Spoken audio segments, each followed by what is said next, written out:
며칠 전 러시아에서는 코로나 바이러스 모양의 목걸이가 판매되기 시작했습니다. 사진을 볼까요? 한 20불 정도, 그러니까 하나로 25,000원 정도 됩니까? 그런 돈이면 살 수 있는데 저 목걸이를 보면서 참 아름답다, 그런 말을 할 수 있을는지 모르겠습니다. 오히려 흉측해 보이지 않습니까? 우리가 TV 화면을 통해서도 가끔 코로나 바이러스의 모양을 저희들이 접하게 되는데 그렇게 썩 기분이 유쾌하지는 않습니다. 자, 이번에는 다른 목걸이를 한번 볼까요? 나무로 만든 십자가 목걸이입니다. 아름답습니까? 그렇습니다. 참 아름답습니다. 보기만 해도 마음이 뭉클해지지 않아요? 그러나 실제로 십자가는 그 자체가 아름다운 것은 아닙니다. 아주 흉측한 사형틀이 아닙니까? 그래도 십자가 목걸이는 아름다운 것입니다. 거기에 달리신 분 때문이죠. 오늘은 종려주일입니다. 새끼 나귀를 타시고 예수님께서 예루살렘 성으로 들어갈 때에 백성들이 종려나무 가지를 흔들면서 환호하며 예수님을 맞이했습니다. 그 예루살렘 입성을 기념하는 절기이죠. 제자들도 그리고 예수님을 따랐던 많은 사람들 모두가 들떠 있었을 것입니다. 뭔가 기쁨을 가져다 줄 놀라운 일들이 예루살렘에서 일어날 것이라는 기대감에 그들은 부풀어 있었습니다. 그런데 실제로 일어난 일이 무엇입니까? 예수님을 기다리고 있던 것은 보석으로 치장한 왕관이 아니었습니다. 가시로 만든 관이었습니다. 대리석과 금으로 잘 만들어진 왕의 보좌가 아니었습니다. 갈보리의 십자가였습니다. 그런데 그의 죽으심은 그를 따랐던 자들뿐만 아니라 우리에게도 너무나도 큰 기쁨이 되었습니다. 제자들과 그를 따랐던 사람들이 생각했던 기쁨하고는 비교할 수 없는 큰 기쁨이 되었다, 그런 뜻입니다. 그래서 오늘 나눌 말씀의 주제는 고난의 종 예수 그리스도입니다. 고난이지만 우리에게는 엄청난 기쁨, 그래서 비록 어렵고 힘든 때를 우리가 지금 보내고 있지만 어느 때보다도 그 복음의 기쁨, 십자가에서 흘러나오는 그 감격, 그 십자가를 바라보면서 가질 수 있는 감사, 정말 넘치는 오늘이 되기를 바라고 이번 한 주간이 되었으면 좋겠습니다. 본문이 포함되어 있는 이사야서 52장 13절부터 53장 12절까지는 이사야서에서 나오는 4개의 여호와의 종의 노래 가운데 마지막 노래입니다. 그리고 구약 성경 전체에서 이 종의 노래보다 더 분명하게 예수 그리스도의 성품과 삶, 그리고 사역을 예언하고 묘사하는 말씀은 없습니다. 그래서 우리는 바로 그 종이 예수 그리스도임을 확신하게 되는 것입니다. 특별히 본문은 십자가를 그리고 있지는 않지만 이 본문을 대할 때마다 우리는 십자가를 지신 예수 그리스도를 너무나도 뚜렷하게 볼 수가 있습니다. 물론 왕자의 안전 귀인이 아니라 힘없이 초라하게 십자가에 매달려 있는 그분을 보게 됩니다. 그럼에도 불구하고 우리는 그분을 경배하게 됩니다. 십자가는 멸시와 조롱 그리고 저주의 대상임에 틀림이 없습니다. 그러나 우리는 그 십자가를 부끄러워하지 않습니다. 오히려 찬양하고 기뻐하고 또 자랑합니다. 그 십자가를 감사하는 마음으로 보게 되는 것입니다. 그래서 영국의 신학자, 특별히 신학과 과학의 접목에 누구보다도 관심이 많았던 알리스트 맥그레스라는 신학자가 이렇게 표현을 했습니다. 그리스도의 십자가에 대한 가장 적절한 반응은 신학적 성찰이 아니라 바로 경배하는 것이다. 왜냐하면 거기에는 버려져 있던 인생을 향한 하나님의 구원의 사랑이 흘러 넘치기 때문입니다. 어느 때보다도 십자가의 사랑이 온 세상에 흘러야 합니다. 그러기 위해 우리에게 맡겨진 십자가를 우리 자신도 지고 버려진 세상을 향해서 가야 할 것입니다. 입으로, 삶으로 십자가의 사랑을 전하는 저와 여러분이 되어야 할 것입니다. 그래서 몇 가지 측면에서 고난의 종을 통해서 이뤄놓으신 십자가를 통한 그 아름다운 구원의 사역, 먼저 경험하고 그 은혜를 누리고 있는 저희들이 구체적으로 어떻게 십자가의 도를 전하며 살 수 있을 것인지 한번 살펴보도록 하십시다. 첫째는 아무리 둘러봐도, 한번 둘러보세요. 요즘 뭐가 보입니까? 만나는 사람들 어떤 모습입니까? 오늘 본문에 우리의 모습 혹은 형편을 그리고 있는 단어들이 무엇인지 잘 살펴보십시오. 4절에 보면 우리의 모습을 질고와 슬픔으로 그렇게 묘사하고 있습니다. 5절에 허물과 죄악으로 가득 찬 인생의 모습입니다. 바로 우리의 모습입니다. 그리고 6절에 그릇 행황과 죄악으로 찌들어 있는 인생의 모습, 바로 우리의 모습입니다. 우리 모두는 죄악과 함께 하루하루를 살고 있습니다. 이 부분부터 인정할 필요가 있습니다. 아침에 일어나 밤에 잠자리에 들 때까지 죄 없이 산 날이 하루도 없습니다. 치열하게 하루하루를 순간순간 저와 여러분은 죄와 씨름하고 살고 있습니다. 그러다가 원치 않지만 깜빡 죄와 어깨동무를 하는 적도 있습니다. 주님이 이 땅에 다시 오는 그날까지 죄의 종식은 결코 없을 것입니다. 어느 나라 질병 대책본부장도 어느 통치자도 죄의 종식을 선언할 수는 없습니다. 이사야 선지자 시대에도, 예수님 시대에도, 그리고 오늘 이 시대에도 세상의 가장 심각하고 근본적인 문제는 온 세상을 덮고 있는 죄임을 우리는 잊지 말아야 합니다. 사람들이 그렇게 불안해하고 두려워하는 코로나19 역시 죄로 말미암아 질서와 조화를 잃어버린 피조 세계 가운데 생겨난 변이일 뿐입니다. 죄를 짓고 하나님께 반역한 아담과 하와에게 하나님께서 말씀하셨던 것처럼 이 땅에는 가시와 은근키가 이미 예견되어 있었습니다. 숱한 죄의 열매가 맺힐 것을 우리는 창세기의 여러 가지 말씀들을 통해서 분명히 보게 되었습니다.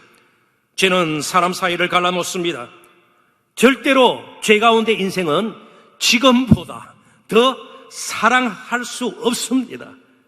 지금보다 인간을 더 사랑하게 만드는 법은 이 세상에 없습니다.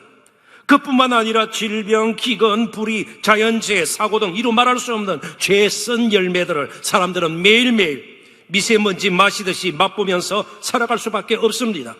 죄의 기승이 극도로 정말 가득 찬 죄의 기승을 부리고 있는 가운데 진정한 기쁨, 진정한 평강, 진정한 사랑, 진정한 안식 누릴 수도 없는 것이죠. 그래서 로마서 8장에 있는 말씀은 지금 이 세상의 모습을 그 어느 성경 구절보다도 잘 그려주고 있습니다. 특별히 피조물에 관한 말씀이죠. 로마서 8장 20절부터 22절을 제가 인용을 하겠습니다. 피조물이 허무한데 굴복하는 것은 자기 뜻이 아니요 행패를 부리는 것이 아니다, 그런 뜻입니다. 코로나19가 지금 행패를 부린다, 그런 뜻이 아니에요. 오직 굴복하게 하시는 이로 말미암은 것이라. 그 바라는 것은 피조물도 썩어짐의 종노릇한 데서 해방되어 하나님의 자녀들의 영광의 자유에 이르는 것이니라. 피조물이 다 이제까지 함께 탄식하며 함께 고통을 겪고 있는 것을 우리가 아느니라. 코로나19도 지금 탄식하는 거예요. 너무너무 고통을 겪고 있는 가운데서 그 고통이 우리에게까지 미친 것입니다. 우리는 창조주 하나님을 섬기며 의존하며 살도록 시험을 받았습니다. 그런데 죄가 들어오면서 그렇게 사는 것이 불가능해졌습니다. 그래서 행복과 안녕을 창조주 하나님이 아니라 피조물 가운데서 찾으려고 사람들은 싸우듯이 하루하루를 보내게 되었습니다. 그런 가운데서 피조물도 견디지를 못하고 탄식, 신음을 하게 된 것입니다. 우리를 제발 함부로 대하거나 건드리지 말고 대신 하나님을 바라보라고 피조물이 지금 탄식하고 있는 것이에요. 코로나19가 탄식하고 있는 것이에요. 그것 또한 신음하고 있는 것이에요. 하나님을 바라보라고 말이죠. 조금 예를 들면서 분위기를 한번 바꿔보죠. 코로나 사태로 최근 각 나라에서는 봉쇄 정책도 쓰고요, 여러 가지 야간 통행 금지까지도 생각하는 나라들도 있습니다.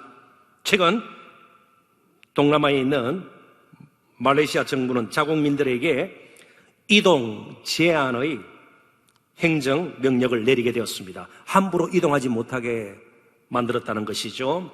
여러 나라에서 지금 그런 정책을 펼치고 있습니다.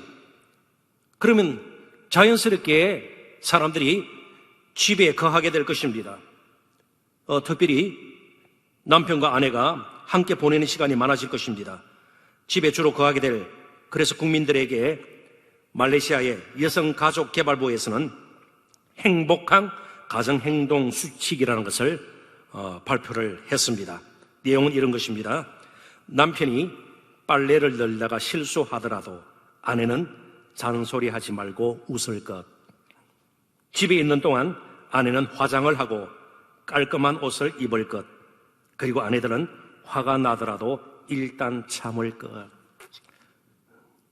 남자 성도님들, 말레이시아로 좀 이민을 가고 싶은 생각이 혹시 들지는 않습니까? 남편 천국 같죠? 그런데 이러한 행복한 가정행동 수칙이 발표되자마자 이건 전근대적인 순종과 희생을 강요하는, 여성을 억압하는 형편없는 정책이다. 여성단체, 시민단체에서 당장 반발이 있었습니다. 결국 말레이시아 정부도 사과를 하고 이 행동 수칙은 없던 것이 되어버렸습니다. 그런 식으로 여성이 남성에게, 아내가 남편에게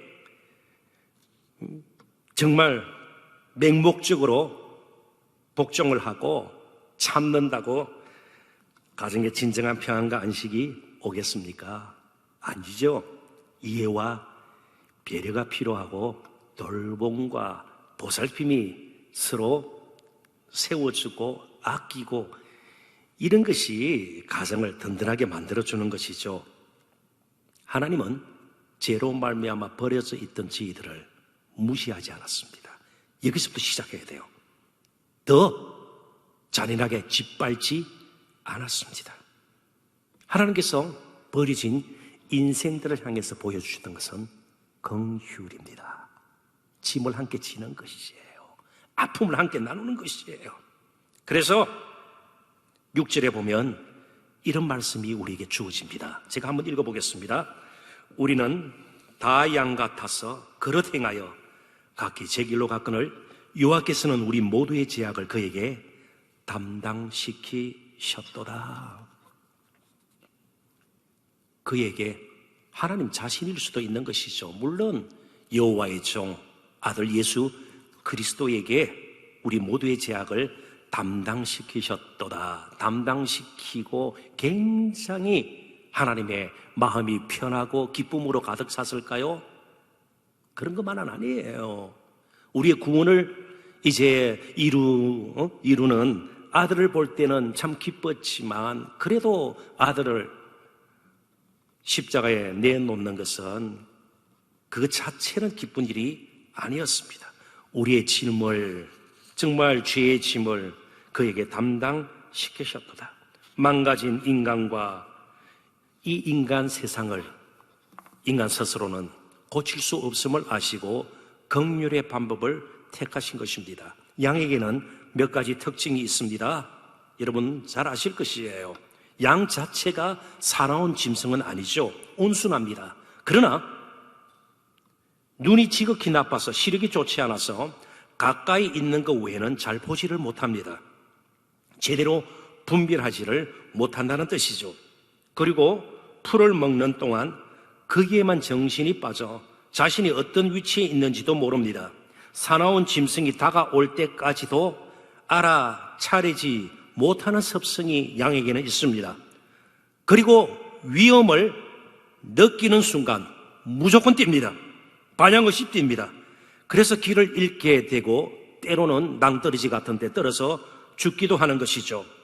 그러니까 그러면 양꼬지를 생각하시기 전에 무엇이 생각나야 하는가 하면 목자가 돌보지 않으면 늘 분할하고 약한 짐승인 양처럼 저희들도 멀리 바라보지를 못하고 잘 느끼지를 못하고 문제만 생기면 무조건 뛰어버리는, 그래서 목자가 필요한 그런 존재라는 것을 우리는 생각해야 합니다. 우리가 다 양 같아서 그럴 때는요, 제일 먼저 생각나야 하는 것이 목자예요. 목자가 없이는 나는 살아갈 수가 없다. 누군가가 내 밖에서 나를 도와주고 내 밖에서 나를 이끌어주고 내 밖에서 나의 문제를 능히 해결하실 수 있는 분이 돌보아 주어야 한다. 그런 양 같은 우리를 하나님께서는 참 목자 대신, 선한 목자 대신 예수님께 맡기셨습니다. 그래서 우리는 십자가 너머로 아들의 고통에 동참하시는 하나님을 볼 수 있어야 합니다. 10절의 일부를 제가 한번 읽어보겠습니다. 여호와께서 그에게 상함을 받게 하시기를 원하사 질고를 당하게 하셨은저. 누구 때문입니까? 저와 여러분 질고를 당하게 하신 것입니다. 십자가는 그의 아들 예수 그리스도가 우리를 위하여 상하도록 뜻하신 하나님 아버지의 우리를 향한 아픈 사랑의 극적인 표현입니다. 십자가는 질고와 슬픔 그리고 허물과 죄악으로 뒤범벅이 되어 있는 우리를 불쌍히 여기시는 하나님의 긍휼의 표현입니다. 정말 우리는 스스로 어찌할 수 없는 무능하고 또 제대로 살 소망도 없는 양 같은 존재들이었습니다. 십자가보다 그러므로 더 깊고 더 크게 하나님의 사랑을 체험할 수 있는 길은 없습니다. 그래서 두 번째, 우리는 그에게 초점을 맞춰야 합니다. 그가 우리를 대신하여. 4절 5절입니다.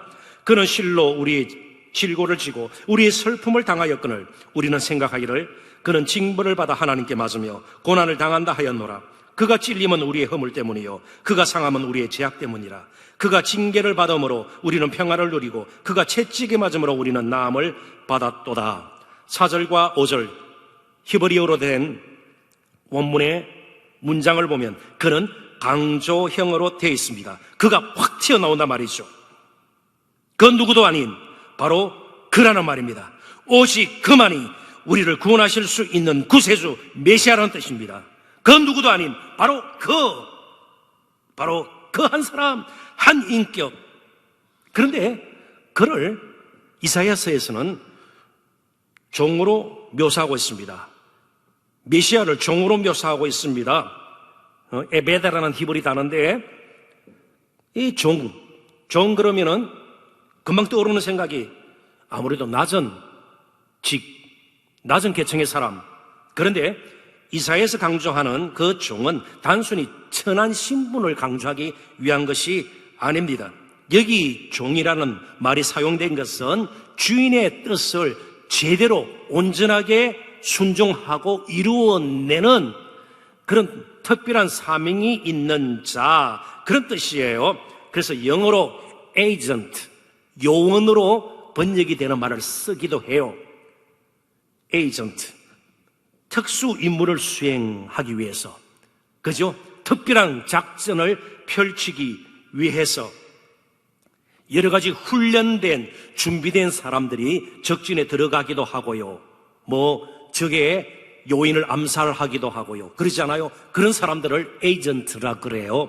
요원이라 그런단 말이죠. 그러니까 예수님께서 지금 여호와의 종으로, 정말 고난의 종으로 십자가를 지시는 것은 하나님의 엄청난 놀라운, 우리가 다 헤아릴 수 없는 우리를 향한 구원 계획, 그 구원 작전을 수행하기 위해서 특별한 임무를 가지고 이 땅에 오신 분이다. 그런 뜻이에요. 그래서 피상적으로 그냥 하나님의 종 그렇게 생각해서는 안 된다는 겁니다. 근데 이 종은요, 칼로, 창으로 어떤 무기를 가지고 하나님의 뜻을 이루신 것이 아닙니다. 팀켈러 목사의 말을 이제 제가 좀 인용을 할까 합니다. 한번 보십시오. 그런데 하나님은 그 어떤 인간보다도 사랑이 충만하시다. 우리는 그 면에 대해서 계속 지금 말씀을 나누고 있습니다. 그토록 사랑이 많으신 분이기에 궁극의 악과 죄를 해결하기 위해 대속의 희생을 하신 것이다. 죄는 모른 채 한다고 없어지는 것이 아니다.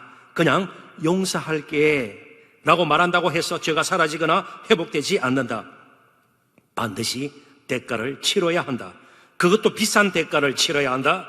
십자가는 하나님의 대속이다. 예수님이 우리를 구속하기 위한 유일한 방법은 자신의 목숨을 대속물로 내주는 것 뿐이었다. 그렇기 때문에 사랑하는 성도 여러분, 예수님 십자가 지셨기에 비운의 인물이라든지 불운한 자라고 생각해서도 안 됩니다. 한많은 인생이 아니었습니다.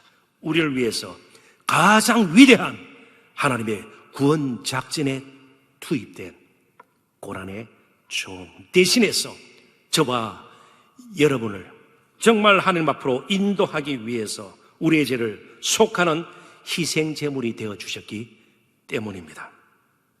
그분이 우리를 대신해서 정말 큰 대가를 치루었기에 우리는 더 이상 값을 치를 필요가 없는 것입니다. 값없이 은혜로 구원에 이르게 된 것이죠.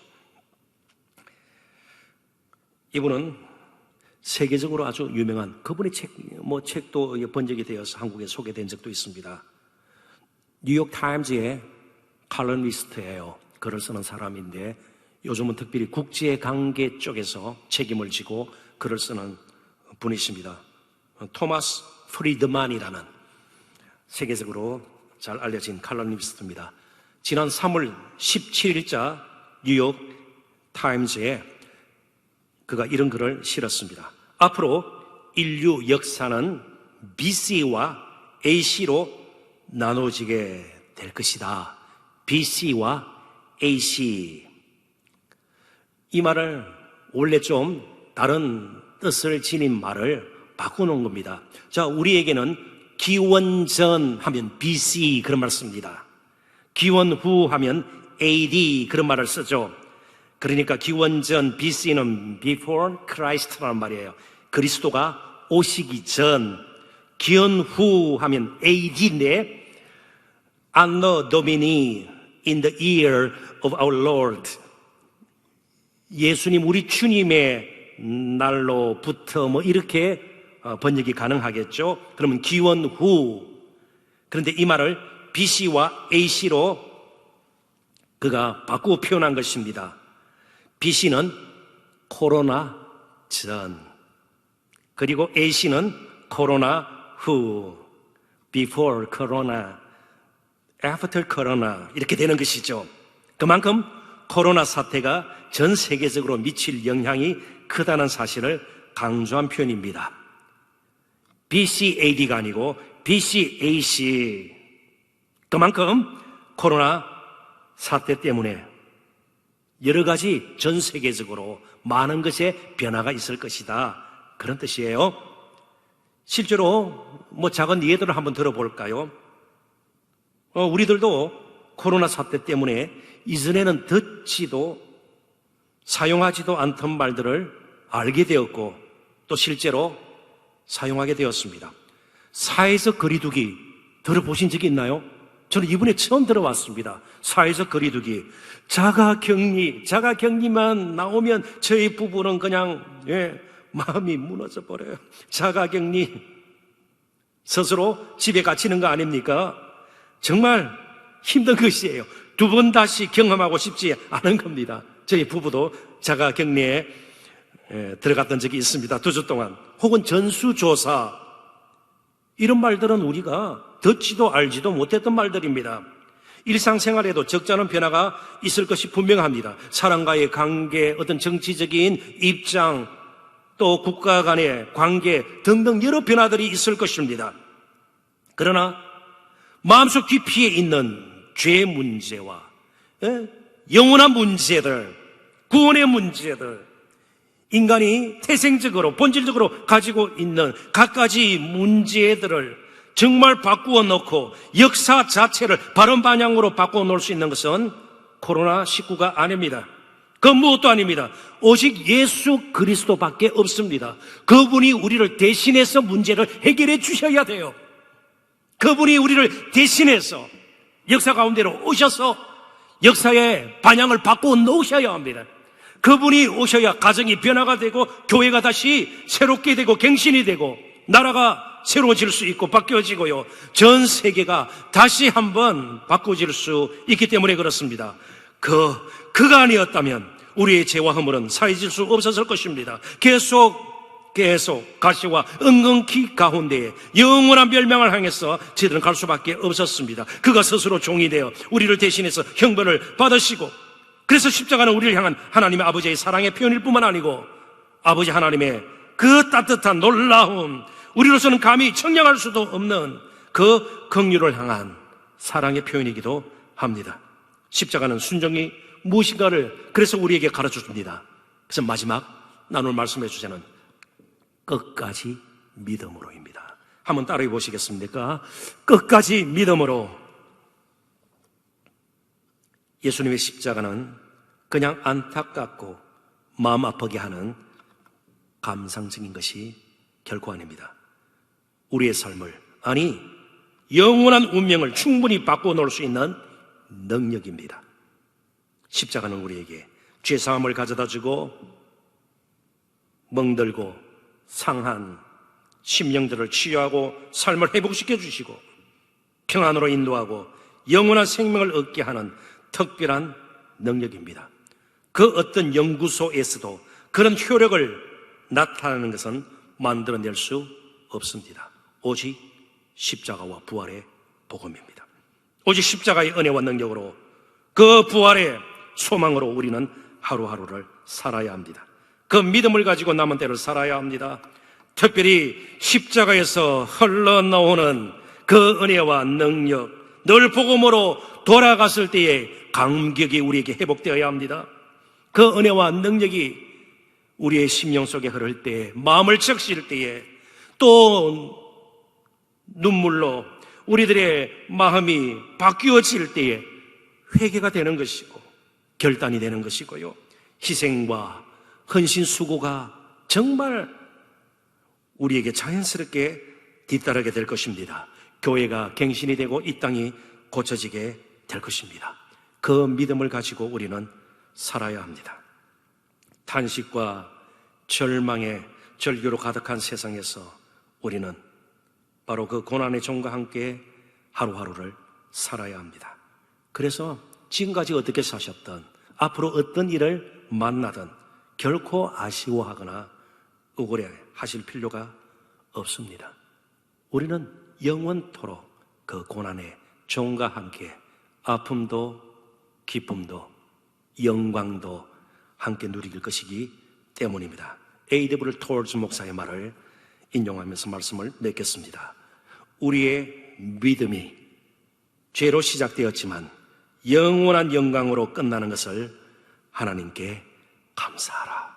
오늘도 이 예배를 함께 드리면서 다시 한번 하나님께 감사하는 복된 종료주일 될 수 있기를 주님의 이름으로 축원합니다. 기도하겠습니다.